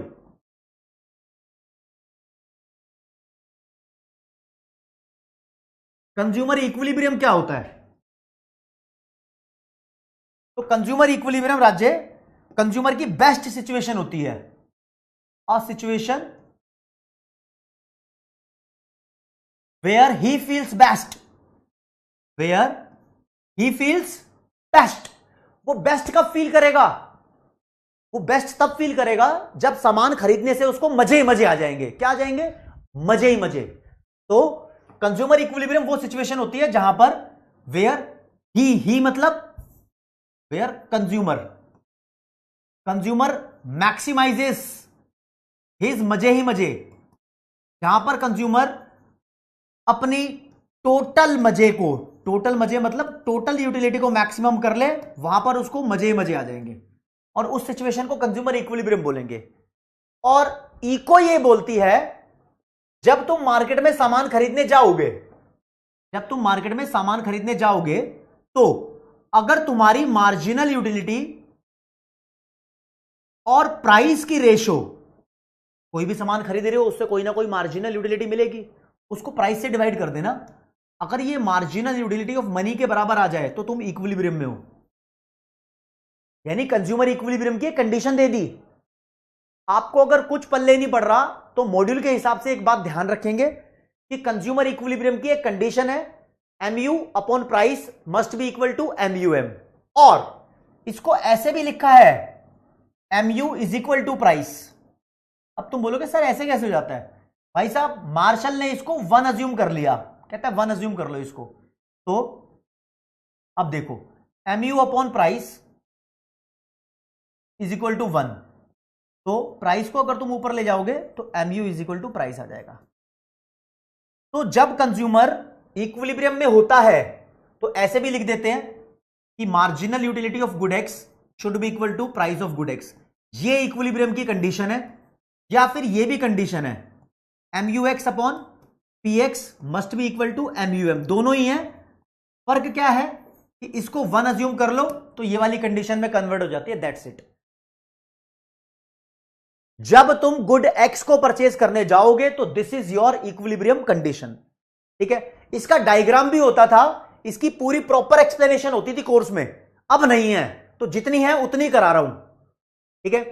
दिल्ली सरकार पूछ रही है sir marginal utility of money क्या होता है? भाई MUM का मतलब है 1 रुपए की क्या औकात समझते हो आप, पैसों की औकात कितनी समझते हो आप, ठीक है ना। यानी इसको आप सीधा सीधा बोल दो वर्थ ऑफ रुपी। तुम पैसों की कितनी वैल्यू समझते हो? अंबानी बंबानी सब अलग समझते हैं ना, इसको बीच में लेकर आ गए। यानी भाई ऐसी बात है, कोई बंदा 5 गोलगप्पे खा के इक्विलिब्रियम में आएगा, कोई बंदा, कोई बंदी बोलो 100 गोलगप्पे खा के इक्विलिब्रियम में आएगी। सबका अलग अलग है ना, सबका सिस्टम ही अलग अलग है। तो पैसा जिसके पास जितना होगा वो उस हिसाब से अपनी परचेज देखता है, इसलिए इसको बीच में घुसा दिया। यानी अंबानी का अलग और बंबानी का अलग इक्विलिब्रियम आएगा, सबका सेम नहीं आता। तो इक्विलिब्रियम यानी हम बोलते हैं कि कंज्यूमर का इक्विलिब्रियम, तो हमारा बोलने का मतलब ये होता है कि कंज्यूमर कितनी क्वांटिटी कंज्यूम करे कि वो इक्विलिब्रियम में आ जाए। इक्विलिब्रियम में आने का मतलब कि उसकी यूटिलिटी मैक्सिमम हो जाए, और यूटिलिटी उसकी कहां मैक्सिमम होती है बाबा? वहां मैक्सिमम होती है जहां पर ये कंडीशन सेटिस्फाई होती है, that's it, okay. For example मैं आपको एक बात कहता हूं, इधर देखो, मैं लिखता हूं क्वांटिटी, समोसे की क्वांटिटी की बात करते हैं। 1 समोसा, 2 समोसा, 3 समोसा, 4 समोसा, 5 समोसा। भाई साहब समोसे से मिलने वाली मार्जिनल यूटिलिटी धीरे धीरे कम हो जाएगी। मान लो 50, 40, 30, 20, 10 वट कम होती है। कंजम्पशन बढ़ा रहे हो तो धीरे धीरे मार्जिनल यूटिलिटी कम हो जाएगी। इसका प्राइस, समोसे का प्राइस मैं मान लेता हूं, कितने रुपए मानू बताओ? मैं मान लेता हूं 10 रुपया। कितना रुपया? 10 रुपया। तो प्राइस तो 10 ही रहेगा ना इसका, पहला समोसा, दूसरा समोसा, तीसरा समोसा 10 रुपए का है। तो यहां पर यह कहा जाता है दोस्त कि आप 10 रुपए खर्च रहे हो, आपको मजा 50 का आ रहा है। थोड़ा थॉट चेंज किया है, आप 10 खर्च रहे हो, मजा 50 का आ रहा है, तो आपको कितना गेन हो रहा है यहां पर? तो 50 में से 10 माइनस कर दो, 40 का गेन हो रहा है। और इस गेन को कंज्यूमर सरप्लस भी बोल देते हैं। भैया पहले हम कंज्यूमर सरप्लस कैलकुलेट कर रहे थे, कितना आप पे करने के लिए तैयार हो माइनस कितना आपने पे किया। तो आपको 50 का मजा आ रहा है तो आप 50 रुपए पे करने के लिए तैयार हो, ऐसा मॉड्यूल मान लेता है। तो माइनस कर दो। अब आप 10 का समोसा खरीद रहे हो दूसरा, लेकिन आप 40 पे करने के लिए तैयार हो। क्यों? क्योंकि पहले में आपको ज्यादा मजा आता है, दूसरे में मजा कम आता है। तो दूसरे समोसे के लिए तुम पैसा कम पे करने के लिए तैयार होंगे। तो 40 में से 10 माइनस कर दो, 30 का कंज्यूमर सरप्लस हो गया। इसलिए मैं बोलता हूं मार्जिनल यूटिलिटी माइनस प्राइस कर देंगे तो भी कंज्यूमर सरप्लस कैलकुलेट हो जाएगा। जब मैंने पहले फॉर्मूला बताया था, मैंने कहा था ना बाद में बताऊंगा, ऐसे बता रहा था। भाई 10 रुपए तुम तीसरे समोसे के लिए पे कर रहे हो, लेकिन तुम्हें मजा कम आएगा। तो 30 में से 10 माइनस कर दो, 20 का सरप्लस। 20 में से 10 माइनस किया, 10 का सरप्लस। 10 में से 10 माइनस करो, 0 का सरप्लस। यानी आपको पता लग रहा है कि यहां पर कंज्यूमर के मजे ही मजे हैं। मतलब कैसे? भाई वो इतने समोसे खा चुका है कि अब उसको लग रहा है कि 5वां समोसा मेरे को 10 का ही मजा देगा, और वो 10 रुपए पे करना भी चाहता है। मतलब यहां उसका पेट भी भर जाएगा। दिस सिचुएशन जहां पर कंज्यूमर सरप्लस 0 है, यहीं पर कंज्यूमर इक्विलिब्रियम में है। तुम बोलोगे यार कंज्यूमर इक्विलिब्रियम में तो वहां होना चाहिए जहां पर कंज्यूमर सरप्लस मैक्सिमम होना चाहिए। अबे मैक्सिमम था तो वो और खरीदेगा और खरीदेगा और खरीदेगा। जब वो फुस्सी हो जाता है कंज्यूमर, बस भाई और नहीं खरीदूंगा, पेट भर गया, तो वहां पर इक्विलिब्रियम आता है। ऐसे तो तुम कोई भी कॉमोडिटी खाओगे पहली पहली बार, जब तुम पहली रोटी खाओगे तो सबसे ज्यादा मजा तुम्हें पहली रोटी में ही आएगा। वो इक्विलिब्रियम नहीं होगी। जब तुम्हारा पेट भर जाएगा तब इक्विलिब्रियम में हो, है ना। यहां पर अब मैं तुम्हें इस चीज को मॉड्यूल से रिप्रेजेंट करके दिखाता हूं। अब भाई मॉड्यूल पे भी तो आना बनता है। लव सर मॉड्यूल भी तो खोल के दिखाओ। हाँ जी भाई मॉड्यूल पे आ जाओ, एक बार मॉड्यूल पे आ जाओगे तो पता लग जाएगा। ठीक है, थोड़ी क्लैरिटी भी होती है मॉड्यूल पे आने पे ना, बच्चे को पता लगता है कि कहां से पढ़ाया है। देख लो जी, ये वाली टेबल में बात कर रहा था। यहां पर इसने कंज्यूमर सरप्लस कैलकुलेट करके बताया हुआ है, ये दिया है मार्जिनल यूटिलिटी, और इसने स्पेशली बोल दिया हम इसको रुपीज में कैलकुलेट कर रहे हैं। किसमें? रुपीज में, जबकि ये रुपीज में कैलकुलेट नहीं होती, यूटिल्स में कैलकुलेट होती है। तो इसने अज्यूम कर लिया जबरदस्ती, यहां पर अज्यूम कर लिया। ठीक है, तो एमयू 30 है, प्राइस 20 है, दोनों को माइनस कर दो, 10 का कंज्यूमर सरप्लस। एमयू और कम हो गई, प्राइस उतना ही है, 8 का कंज्यूमर सरप्लस। माइनस करते रहो, जो भी वैल्यू है कंज्यूमर सरप्लस आ रही है। जहां कंज्यूमर सरप्लस 0 हो गया, मतलब तुम इतना ही पैसा जितना दे रहे हो उतना मजा भी आ गया आपको, बस ये तुम्हारी इक्विलिब्रियम की सिचुएशन है। ठीक है जी, कंज्यूमर सरप्लस 0 की सिचुएशन, ये टेबल भी दी हुई है तो मैंने इसलिए समझा दी। और बीच में बोल रहा है भाई देखो कि कंज्यूमर इक्विलिब्रियम के बारे में, तो लिखा है the consumer is in equilibrium when marginal utility of a good is equal to its price. यानी ये कहना चाहता है जब मार्जिनल यूटिलिटी और प्राइस एक दूसरे के बराबर होते हैं तब कंज्यूमर इक्विलिब्रियम में पहुंच चुका होता है, यानी उसकी आत्म इच्छा हो बस भाई बस, अब और नहीं, और नहीं, अब और नहीं। कितनी रशियन साइकिल खरीदोगे? पहली खरीदोगे मजा आएगा, दूसरी लोगे मजा कम हो जाएगा, ट्रस्ट में, एक और लोगे मजा कम हो जाएगा, एक टाइम तो ऐसा आएगा बस। तो वो सिचुएशन इक्विलिब्रियम में होगी। ठीक है, वो सिचुएशन इक्विलिब्रियम होगी। अब किसी को ये भी तो लग रहा है सर देखो देखो देखो देखो, ये सिचुएशन भी आ सकती है क्या, एक और समोसा खाऊंगा तो मजा कम हो जाएगा और 20 रुपए रेट है। हाँ भाई, ऐसे में -2 हो जाएगा कंज्यूमर सरप्लस, राइट।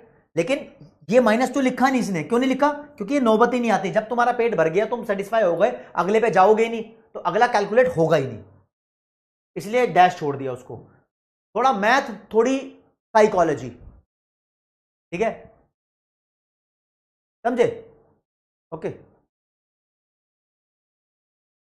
चलो जी, ये कॉन्सेप्ट हो गया कंज्यूमर सरप्लस का। ये डायग्राम बताया हुआ था, डिमांड से ऊपर और डिमांड से नीचे, प्राइस से ऊपर कंज्यूमर सरप्लस होता है। मार्शल ने कॉन्सेप्ट दिया हुआ है, ठीक है, वो मैंने सिखाया था कि प्राइस अगर कम हो जाए तो कंज्यूमर सरप्लस पे क्या इफेक्ट पड़ेगा। कंज्यूमर सरप्लस के यूजेस यानी एप्लीकेशन हमने कर लिए, कंज्यूमर सरप्लस की लिमिटेशन हमने कर लिए। अब इंडिफरेंस कर्व एनालिसिस आता है। इंडिफरेंस कर्व एनालिसिस ये अगली क्लास में बताऊंगा, और अब आप मेरी बात सुनो जरा।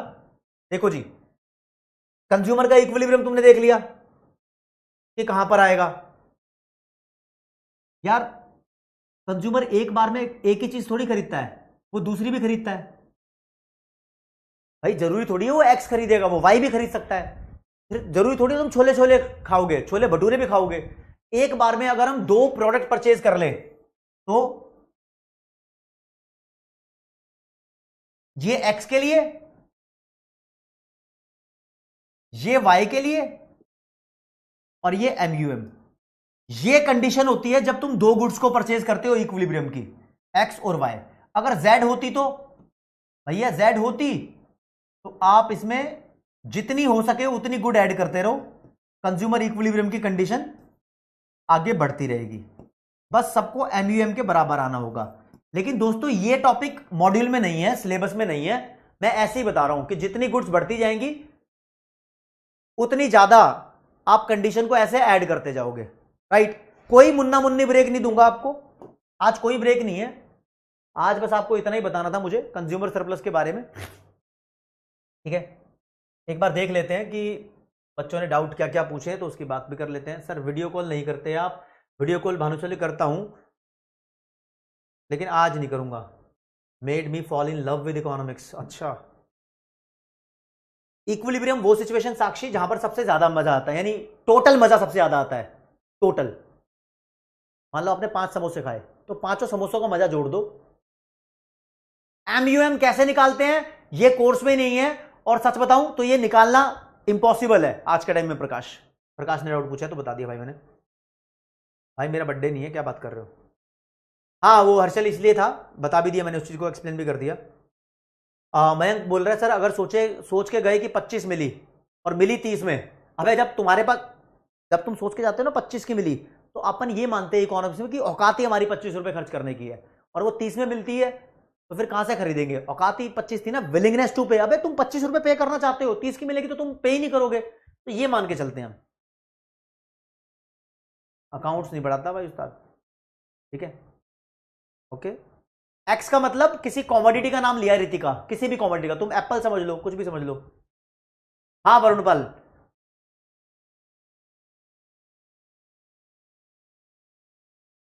नील करा दिया भाई वो, ठीक है। हाँ मनीष कुमार जी बिल्कुल सही। वो सेम है जय भाई, डिफरेंस नहीं है, एक ही बात है, मनी को रुपया बोल दिया इंडिया के अंदर। अच्छा मयंक, ये नहीं करना तीनों। Very good Jignesh. अच्छा इरम, आप लड़की हो? Iram, sorry sorry sorry, Iram, लेकिन आपने ERAM लिखा हुआ ना, इरम, ठीक है, ओके। अच्छा प्रोनाउंसिएशन ऐसे होता है, ठीक है, जैसे आपने प्राची ये लिख दिया ना, ऐसे ही डाउट पूछते हैं, ठीक है। हाँ स्नेहा घोष, बच्चा पूछ रहा है सर सितंबर में एग्जाम देना ठीक रहेगा या जनवरी में? भाई सितंबर में, जैसी भी तैयारी है, जो भी तैयारी है, सितंबर में पेपर दो, अपना डिले मत करो, ठीक है जी। तो ओवरऑल मैंने आज की क्लास में आपको क्या कराया, देखो जी, काफी सारी बातें हैं। जब क्लास होती है ना, तो कुछ कुछ बच्चों को थोड़े थोड़े पॉइंट है जो समझ नहीं आते, मैं मानता हूं समझ नहीं आते, उसके लिए वो दोबारा रिपीट करके देख सकते हैं, शायद थोड़े पल्ले पड़ जाए, नहीं तो फिर मैं डाउट सेशन भी लाऊंगा, फिर उसको सॉल्व कर दूंगा। लेकिन तुम्हें एक सेटिस्फेक्शन मैं दे रहा हूं कि तुम्हें ये चीजें पता लग गई हैं, तो आपको खुद फील करना चाहिए कि मैं सेटिस्फाइड हूं, ठीक है। क्या क्या आपको पता चल जाना चाहिए कि कंज्यूमर सरप्लस होता क्या है। कंज्यूमर सरप्लस का कॉन्सेप्ट मार्शल ने दिया, इसके दो फॉर्मूले हैं, विलिंगनेस टू पे माइनस एक्चुअल पेड और MU माइनस P, ठीक है जी। यानी इसका मीनिंग आपको पता चल जाना चाहिए, ठीक है। डायग्राम से इसको कैसे शो करते हैं? प्राइस से ऊपर, डिमांड कर्व से नीचे, ठीक है जी। इसकी लिमिटेशंस इतनी ज्यादा इंपॉर्टेंट नहीं है, एक ही पॉइंट इंपॉर्टेंट है कि हमने जबरदस्ती MUM को कांस्टेंट मान रखा है, ये सबसे इंपॉर्टेंट है, ठीक है। इसकी एप्लीकेशंस अगर तुम्हें, ये तो सबसे अच्छे तरीके से समझ में आई होंगी मुझे पता है, ठीक है। ये कॉन्सेप्ट मैंने कराए हैं, और बाकी जो बीच में बातें बोली हैं साइकोलॉजी वाली, ये वो फलाना धमकाना, वो थोड़ा तुम्हें डेप्थ में ले जाने के लिए बोली है, लेकिन इसके अलावा तुम्हें यही क्लियर हो गया तो डोंट वरी, तुम्हें ठीक क्लियर हुआ है। कृष्णा MUM को जबरदस्ती मान लिया हुआ है, ठीक है। कुछ चीजें जबरदस्ती है, एक्चुअली क्या है ना, मैं आपको बताता हूं असली और नकली मामला क्या है। देखो जी, इधर आ जाओ असली घी पे, असली और नकली, पहले नकली बातें करो। ये जितना भी कॉन्सेप्ट आपने पढ़ा है ना, ये सब नकली था, आप एक्चुअली पढ़ रहे थे सारा का सारा मार्जिनल यूटिलिटी एनालिसिस, यानी सब कुछ मार्जिनल यूटिलिटी के बारे में पढ़ रहे थे, सब नकली था, ये रियलिटी है ही नहीं। इसमें बहुत कुछ रियल लगता है, लेकिन सच में रियलिटी नहीं है, समझ रहे हो, सच में रियलिटी नहीं है। मार्जिनल यूटिलिटी एनालिसिस को आप सिर्फ यूटिलिटी एनालिसिस भी बोल सकते हो, जिसमें आपने TU MU ये सब सीखा। यार खाना खाने के बाद तुम कभी यूटिलिटी कैलकुलेट कर ही नहीं सकते, नहीं मेघा गोयल दोबारा पूछ लो आप, खाना खाने के बाद तुमने कितनी यूटिलिटी गेन की है, it is impossible to calculate. तुम खुद बताओ ना, तुमने अभी खाना खाया है तो नंबर बताओ, ये नहीं हो सकता भाई, है ना। और ये थोड़ा साइकोलॉजिकल मेंटल कॉन्सेप्ट था, मार्शल के द्वारा दिया गया था, किसके द्वारा? Given by Marshall. इसमें क्या कह रहा था? ये कह रहे थे कि utility can be calculated numerically. आप नंबर्स में यूटिलिटी को कैलकुलेट कर सकते हो, न्यूमेरिकली मतलब क्वांटिटेटिव नंबर्स में इसको कैलकुलेट कर सकते हो, लेकिन यार ये पॉसिबल ही नहीं है। इसके बाद दो इकोनॉमिस्ट आए, उन्होंने एक असली तरीका बताया। असली तरीके को बताने के लिए उन्होंने इंडिफरेंस कर्व का यूज किया, उसे बोलते हैं आई का मतलब इंडिफरेंस, सी का मतलब कर्व, IC एनालिसिस। ये MU एनालिसिस था, इन्होंने दिया IC एनालिसिस। IC एनालिसिस दो बंदों ने दिया, एक का नाम था JR हिक्स और दूसरे बंदे का नाम था एलन। हिक्स और एलन नाम के इकोनॉमिस्ट ने आईसी एनालिसिस दिया। ये कहता है यूटिलिटी को हम कैलकुलेट ही नहीं कर सकते, utility can not be calculated in numbers. Numbers में आप कैलकुलेट ही नहीं कर सकते, आप सिर्फ रैंक दे सकते हो। रैंक का मतलब बताता हूं, utility can be ranked only. देखो जी, आपने अगर दो साइकिल चलाई हो, अमेरिकन साइकिल और रशियन साइकिल, तो आप ये नहीं बता सकते रशियन साइकिल चलाने से आपको 50 यूटिल्स का मजा आया, अमेरिकन साइकिल चलाने से 60 यूटिल्स का मजा आया। ऐसे 50-60 नहीं कर सकते। आप यू बोल सकते हो मेरे लिए रैंक है अमेरिकन नंबर 1 पे, रशियन नंबर 2 पे, ठीक है ना। अमेरिकन साइकिल चलाने में ज्यादा मजा आता है, रशियन साइकिल चलाने में कम मजा आता है। ऐसी रैंक दे सकते हो, यानी आप 1-2 बता सकते हो, ठीक है।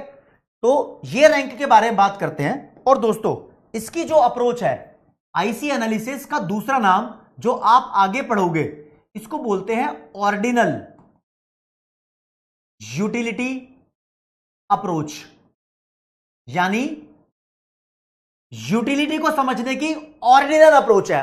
ऑर्डिनल एक नाम है, यानी आपको बोला जाएगा ऑर्डिनल यूटिलिटी अप्रोच क्या होती है, तो हम बोलेंगे ऑर्डिनल यूटिलिटी अप्रोच एक ऐसी यूटिलिटी अप्रोच होती है जिसमें हम यूटिलिटी को कैलकुलेट नहीं कर सकते, इसको सिर्फ रैंक कर सकते हैं। हाँ भाई, पहले पे ये, दूसरे पे इतना मजा आया, तीसरे पे ऐसे ऐसे, आप नंबर में नहीं बता सकते। और इसको बोलते हैं कार्डिनल, क्या बोलते हैं, कार्डिनल यूटिलिटी अप्रोच। का मतलब कैन बी, कैन बी, यहां पर यूटिलिटी कैलकुलेट हो पा रही है। देखो जी, कॉन्सेप्ट है यूटिलिटी का। किसका कॉन्सेप्ट है, यूटिलिटी का। यूटिलिटी को समझने की दो अप्रोच है, एक मार्शल वाली जिसे बोलते हैं कार्डिनल यूटिलिटी अप्रोच, यूटिलिटी को कैलकुलेट कर सकता है, ये बकवास करता है, उल्लू है, इमेजिन करता है ना, असली में तो नहीं है ऐसा। एक है ऑर्डिनल यूटिलिटी अप्रोच, हिक्स और एलन ने दी है, ये रियलिस्टिक बातें करता है, और ये जो बातें करता है ये अगली क्लास में बताऊंगा। तो नेक्स्ट क्लास में आपको इंडिफरेंस कर्व के बारे में बताऊंगा। लेकिन आप लोग मुझसे प्यार करते हो तो प्यार आपको एक्सप्रेस करना पड़ेगा। प्यार की दोस्तों कोई कमी नहीं रहनी चाहिए, ठीक है ना। प्यार में कोई गुंजाइश ऐसी नहीं बचनी चाहिए कि प्यार में कोई कमी रह गई हो, तभी मैं आपको और ज्यादा जोश के साथ पढ़ाना चाहूंगा। मतलब चाहूंगा क्या, जोश बनता है यार, तुम्हारा प्यार मिलता है ना, जोश बनता है, ठीक है। तो दिव्यांश टॉपर है, फिर सारीश, फिर आन्या, फिर प्रियांशी, फिर वेदांत, फिर नीलेश, फिर रितेश, फिर दीपांशु, फिर वंश, फिर Vicky Kumar. These are the toppers in today's class. Love you everyone, love you so much. दोस्तों, आज की क्लास में इतना ही। अगली क्लास में इंडिफरेंस कर्व देखेंगे, ठीक है। जितना मैंने समझाया है सिर्फ इतना समझ लो। ओके, रिपोर्ट है।